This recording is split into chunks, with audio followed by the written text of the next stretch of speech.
It's so when it comes to hormones in particular, what most women don't understand, what I never learned as a provider, and I'm sure in medical school you didn't learn either, was there are multiple different phases in terms of our estrogen processing.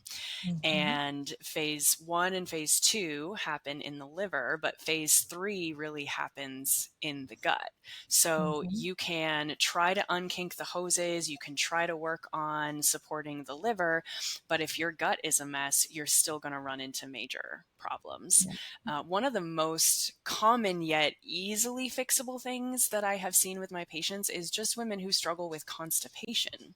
So they're just not having a bowel movement every day and they come in presenting with hormone issues. It's usually always signs of higher estrogen because what most women don't understand is our body makes the estrogen, our liver has to process it, it mhm, sends the excess metabolites into the gut so that we can eliminate it.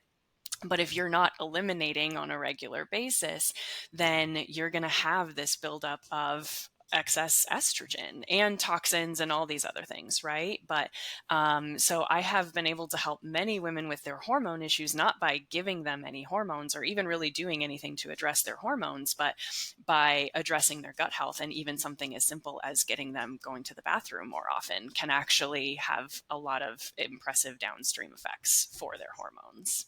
And then there's this whole, everybody kind of knows about the microbiome now, right? We understand we have all these, bacteria that are super beneficial in our gut, but there's something called the estrobolome, mhm, which is how like certain parts of our microbiome really have an impact in how we break down and process our hormones, specifically our estrogen.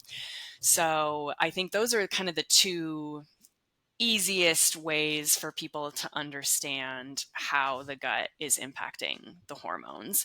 I think what's maybe a little bit more overlooked for some patients and a lot of providers is the inflammation aspect. And so if you have a lot of messed up stuff going on in your gut, you can have a lot of systemic inflammation or whole body inflammation stemming from that gut.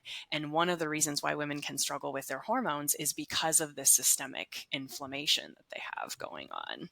Not to mention, I think if you have a lot of gut issues going on, that can actually raise your cortisol, right? Because it's just a stressor that your body's trying to deal with. So now you've got the cortisol jacking up your hormones, jacking up your thyroid. We know that those are closely connected.